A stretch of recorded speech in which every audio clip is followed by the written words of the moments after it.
Imagine a colossal figure seated on a throne, carved from gold and ivory, radiating divine majesty over Olympia. The statue of Zeus, crafted by the legendary sculptor Phidias, once stood as a symbol of power, faith, and artistic mastery in ancient Greece. How did artisans achieve such grandeur with limited tools? What secrets did the statue hold in its intricate details, its expression of divine authority, and its overwhelming scale? Though it has vanished into history, the awe-inspired lives on in legends and stories. Join us on History Vault as we uncover the mysteries of Zeus's magnificent statue, exploring its artistry, religious significance, and the wonder that left visitors awestruck. Subscribe and hit the bell icon to witness lost masterpieces, ancient marvels, and secrets of civilizations that shaped our world.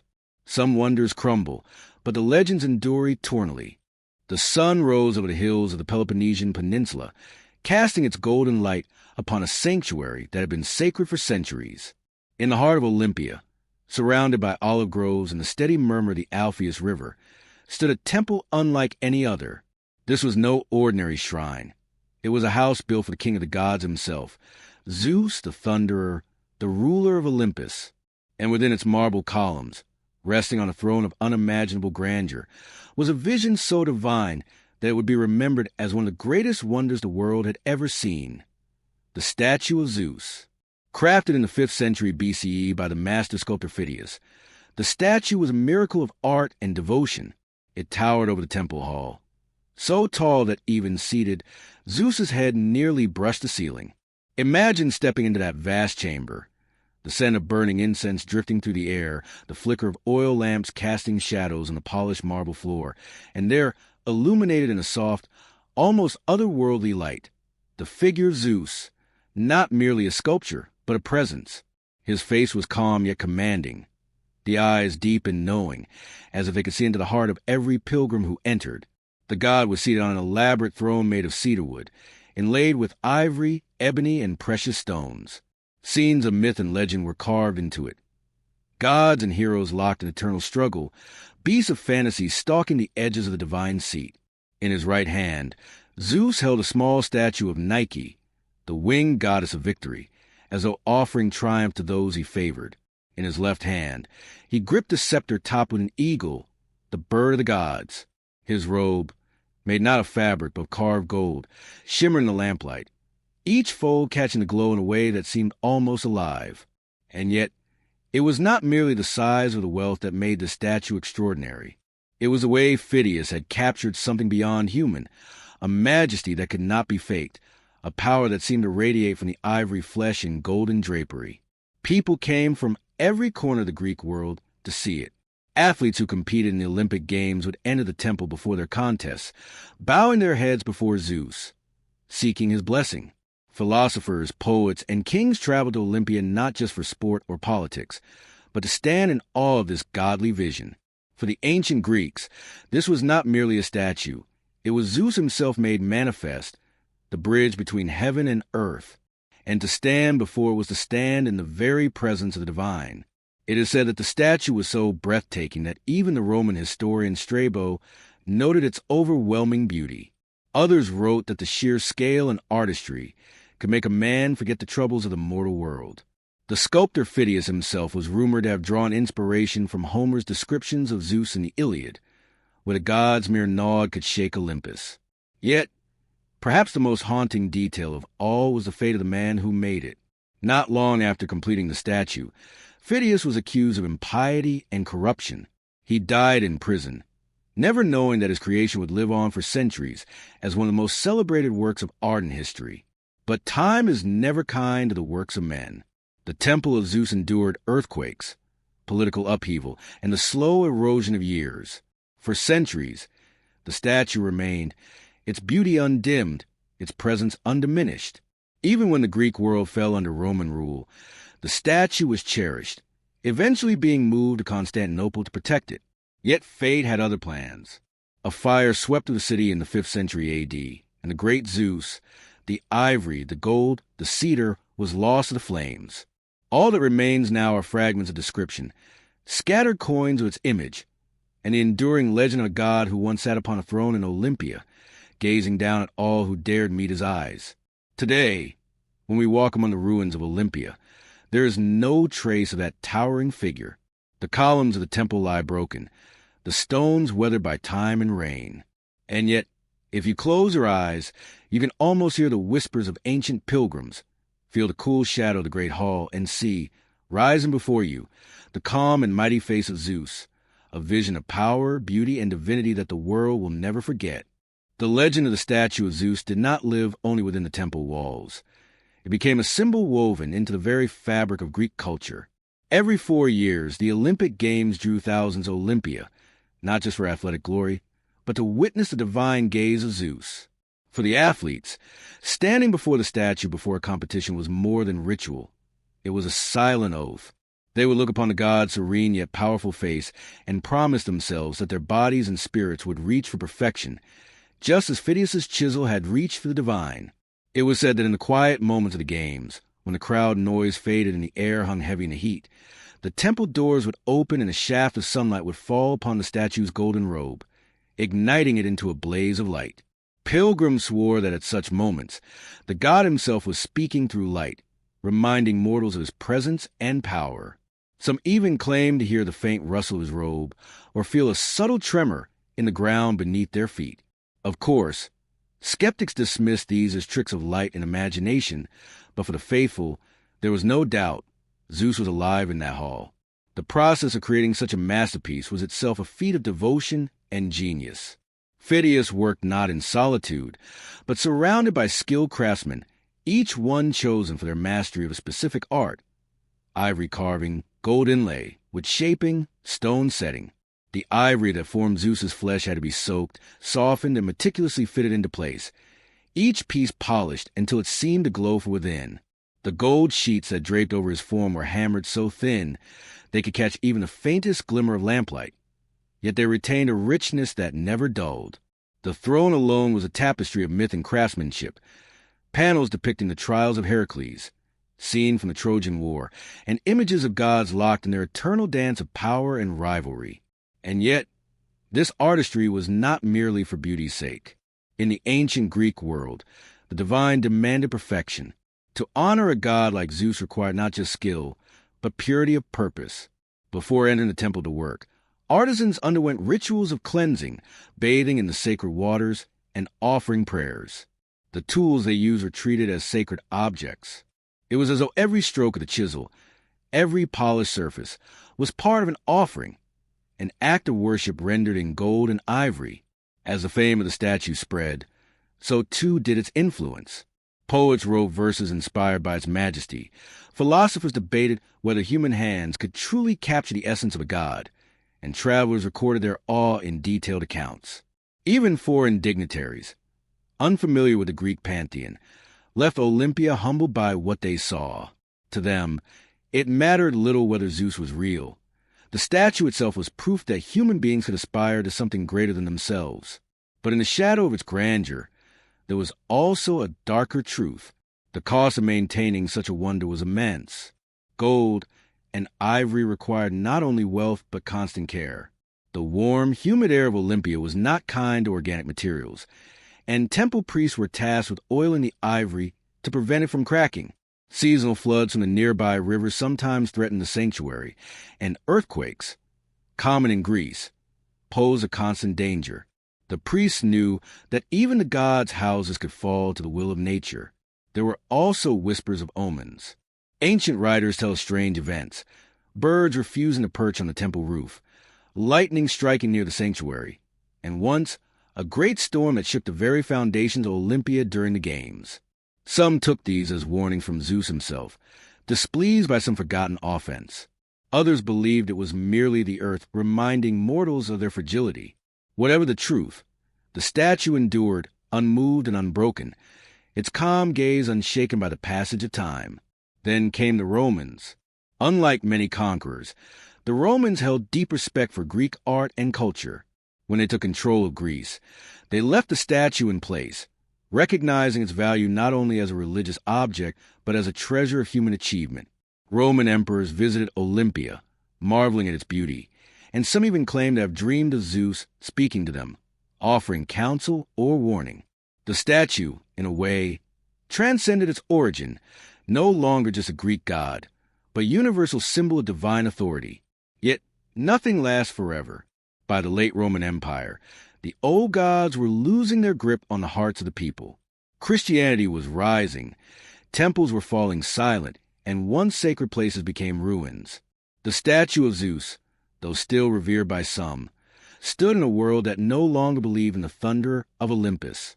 The final act of its story would come not from neglect, but from the chaos of history, a decision to move it, to preserve it, that would ultimately lead to its destruction. When it was taken Constantinople, the heart of the Eastern Roman Empire, it was meant to be safe, far from earthquakes and the shifting politics of Greece. But the city, too, was vulnerable.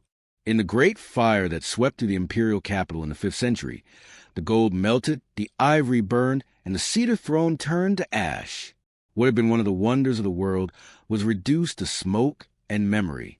And yet, in the ruins of Olympia and in the pages of history, the god still lives.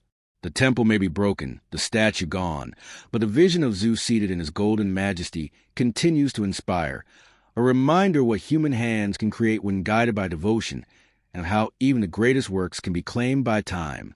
The air inside the grand temple of Zeus hung heavy with the scent of olive oil lamps and the faint musk of aged cedar beams. In the dim golden glow, the colossal figure of Zeus loomed above all who entered, his gaze both serene and unyielding. This was no mere statue. It was a god made manifest, a vision so commanding that even the most skeptical visitors felt compelled to bow their heads in reverence. By the time the 3rd century BCE rolled around, the statue had already become a magnet for travelers from across the Hellenistic world. Pilgrims came not only to worship but to witness, for in that moment of entering the temple, they were stepping into something timeless, a space where man and myth seemed to merge into one. The statue's magnificence wasn't just in its size, although its sheer scale could humble even the proudest of kings. Standing over 40 feet tall, Zeus's head brushed the temple's rafters, as though the god himself might rise at any moment and walk into the world outside. His flesh was crafted from ivory plates, each one polished until it gleamed like moonlight. His robe shimmered with hammered gold, catching every flicker of lamplight and turning the air around him into a haze of warm brilliance. In his right hand, he cradled a life-size statue of Nike, the winged goddess of victory, as if to remind visitors that all triumphs, whether in the games or in war, were granted by his will. In his left, a scepter topped with an eagle, symbolized his dominion over gods and men alike. What truly made the experience overwhelming, however, was the artistry of Phidias. The sculptor had imbued Zeus with a paradoxical blend of infinite power and infinite calm. His eyes were not carved in the harsh, dominating style of many rulers, but instead softened with an almost paternal wisdom. It was as if he looked at each worshiper not as a subject to be judged, but as a child under his care. Ancient writers would later say that to stand before the statue was to feel your soul weighed, not with the dread of punishment, but with the quiet responsibility of living in harmony with the divine order.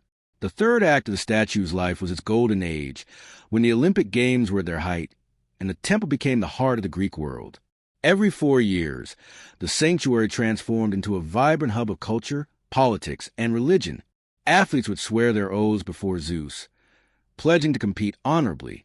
Kings from distant lands sent lavish gifts, ornate shields, bronze cauldrons, coins struck with Zeus's likeness, not only to seek his favor, but to secure their place in history. The temple's treasury swelled, and the air was thick with the mingling of dialects from every corner of the Mediterranean. During these festivals, the statue became the silent witness to countless acts of devotion. Processions of priests and priestesses filed into the temple, their white linen garments brushing softly against the marble floor. Incense smoke curled upwards, winding around the god's form like a veil, as chants echoed against the cedar beams. Outside, the roar of the crowd from the Olympic Stadium mingled with the distant strum of lyres and the rhythmic beat of drums. To those who traveled for weeks or months to be here, this was more than religion. It was a living heart of Hellenic identity. It was in this period that legends began to grow around the statue's supernatural presence. One story claimed that during a particularly harsh summer, a sudden storm broke out over Olympia, quenching wildfires that had been threatening the sanctuary. Locals swore it was Zeus himself, responding to the prayers offered at his feet. Another tale spoke of a traveler from the east who entered the temple with arrogance, scoffing at the Greek god. He left moments later pale and trembling, insisting that the statue had looked directly at him, and his heart could no longer bear the weight of that gaze. Yet, for all its glory, the statue's existence was not without tension. The Greek world was changing. Rome's influence was spreading, and with it came new gods, new politics, and a slow erosion of the old city-state traditions. Still, the Romans admired the statue, often calling it one of the most perfect creations of human hands. Some Roman generals, after victories in distant lands, made pilgrimages to Olympia not to conquer, but to pay homage, recognizing that Zeus, in his serene majesty, stood beyond the reach of any empire's grasp. This era of splendor was a reminder that the statue was more than an object. It was a bridge, a link between the mortal and the divine, the fleeting and the eternal. For those who stood before him, Zeus was not confined to the chisel marks of Phidias or the ivory and gold from which he was made. He was alive in the hearts of the people, a living force that transcended the boundaries of stone, wood, and metal. And so, as the third act of his story unfolded, the statue of Zeus at Olympia was at the height of its power, not in the sense of political might, but in the way it could command all across cultures, faiths, and centuries. In the hush of the temple, lit only by flickering oil lamps, one could feel the pulse of something ancient and unshakable.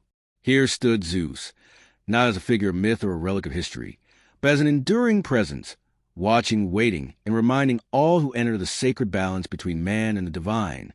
The Olympic sanctuary had always been a place where gods and mortals met in spirit, but by the fourth phase of the statue's story, the golden age of Olympia was beginning to wane. The world beyond Greece's borders was shifting. Rome's power stretched over the Mediterranean, and the old Greek city-states were no longer the masters of their own destiny. Yet the statue of Zeus still stood in majesty within the Temple of Zeus, a reminder of a time when Greek culture had been unmatched in art, philosophy, and sport.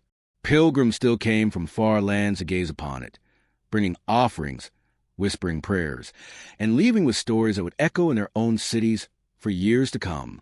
The Roman emperors, many of whom admired Greek culture, ensured that Olympia's sacred treasures were not forgotten. They restored a temple when needed, repaired its walls, and even commissioned artists to preserve its beauty. The statue itself, though nearly a century old by then, still radiated the same awe it had on the day it was completed. Its ivory skin, gleaming under the soft light of oil lamps, and the gold drapery shimmering like molten sunlight, seemed untouched by time. In the eyes of those who stood before it, Zeus was eternal. But beneath the surface, the seeds of change were taking root. The Olympic Games, once a purely religious celebration in honor of Zeus, began to evolve under Roman influence. Gladiatorial displays and public spectacles in the style of Rome began to appear alongside traditional athletic contests. To some, this was an expansion of the festival's grandeur. To others, it was a corruption of its sacred origins. Even so, the statue remained the heart of Olympia's identity, its massive form looming over the city like a divine guardian. Over the decades, the statue's fame spread even further. Merchants carried descriptions of it on trade routes. Sailors spoke of it in distant ports, and artists tried to capture its likeness on coins, mosaics, and pottery. None could truly replicate the majesty of seeing it in person. Those who had stood in its presence often said that the very air in the temple felt heavier, charged with a power they could not explain. Yet as the centuries passed, the vulnerability of even the greatest works of man became clear. Earthquakes rattled the Peloponnesian region, shaking the foundations of temples and statues. Fires occasionally swept through the city, and although the temple survived, each disaster left its scars. The statue's ivory surface, delicate despite its grandeur, needed careful maintenance, and the craftsmen skilled enough to tend to it grew fewer with each generation. When the rise of Christianity began to reshape the Roman world, the fate of Olympia's sacred statue became uncertain. The old gods were no longer openly worshipped. Temples dedicated to them were either repurposed or left to decay. Still, for a time, the statue was spared, perhaps due to the awe it inspired even in those who did not believe in Zeus. It was no longer the centerpiece of a thriving religious tradition, but rather a relic, a breathtaking reminder of a fading era. By the end of the 4th century AD, the Olympic Games themselves were officially banned by the Emperor Theodosius I, marking the end of a 1,000-year-old tradition. Without the Games, Olympia lost its lifeblood. Visitors dwindled. The temples grew silent, and the once great statue stood in an empty hall, its gaze still fixed ahead as though unaware that the world around it had changed forever. It was during this time of decline that the decision was made to move the statue from Olympia to the city of Constantinople, the new capital of the Roman Empire. The journey would be long and dangerous, but the intent was to preserve the masterpiece in a city where it might still be appreciated and protected. For a time, the statue found a new home in the imperial palace, where it continued to inspire wonder. But the fate that awaited it in this bustling, ever-shifting city would prove even more final than the slow decay of Olympia. In this chapter of its story, the statue of Zeus stood as both a survivor and a symbol of an ancient world passing into history. The hands that had built it were long gone. The games that had honored were ended. Yet it endured. A golden and ivory echoed humanity's relentless drive to create beauty that defies time, even as time moves on. When the statue of Zeus arrived in Constantinople, it entered a city that was in many ways the beating heart of the late Roman Empire. Known for its wealth, towering walls, and glittering palaces, Constantinople was a perfect setting for one of the greatest treasures of the ancient world.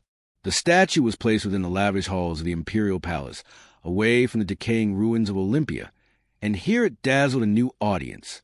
Courtiers, diplomats, and visiting dignitaries beheld the towering figure with awe.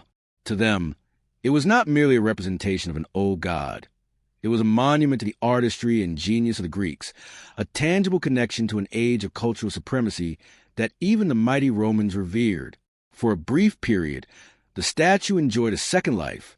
The polished ivory was cleaned, the gold polished until it gleamed like firelight, and the throne's intricate design shone with renewed brilliance. Yet, even in this new home, danger lingered. Constantinople was a city of shifting fortunes, often threatened by political unrest, foreign invasion, and natural disaster. The great palace where Zeus sat was as much a target for destruction as it was a place of preservation. The end came not with conquest, but with fire. In the early 5th century, a great blaze swept through the palace complex. It raged through halls adorned with priceless treasures, consuming artworks and relics from across the empire. The ivory and gold statue, magnificent as it was, could not withstand the inferno. Ivory cracked and warped in the heat. Gold melted and pooled at the base, and the wooden frame that gave the statue's structure was reduced to ashes. Within hours, the masterpiece that had once been the pride of Olympia and the wonder of the world was gone forever. Its destruction was more than the loss of a physical object. It was a severing of a direct link to the ancient Greek spirit. For centuries, the statue of Zeus had embodied a civilization's ideals: strength, beauty, harmony, and divine grandeur. Now, all that remained were descriptions in ancient texts, coins stamped with its likeness, and the memories passed down through generations. In the centuries that followed, stories of the statue took on an almost mythical quality. Travelers and scholars debated its true size, its precise details, and whether the awe it inspired was due more to its scale or the craftsmanship that brought it to life. Some claimed that the god's eyes seemed to follow you as you moved. Others swore that standing before it filled you with a strange mixture of humility and power. Though the physical statue was gone, the legend continued to live, reshaped with each retelling. When archaeologists in the modern era began excavating the ruins of Olympia, they searched desperately for remnants of the statue. Fragments of ivory and gold, they hoped, might still lie buried beneath the earth. Instead, they found only the foundations of the Temple of Zeus and scattered artifacts, mute witnesses to a vanished marvel. From these, historians pieced together the story, relying heavily on ancient writers like Pausanias, who had described the statue in his travels. The detailed accounts, combined with artistic depictions, allowed scholars and artists to create reconstructions, but none could claim to fully capture the original's majesty. Today, the statue of Zeus at Olympia exists only in the collective imagination. It stands as a powerful reminder of the impermanence of human achievement and the fragility of even the greatest works of art. Yet its absence also amplifies its legend. In a way, its destruction ensured its immortality, because what is gone can never be diminished, never altered, and never reduced by time's slow erosion. It remains forever perfect in the mind's eye, untouched by the flaws reality might have revealed.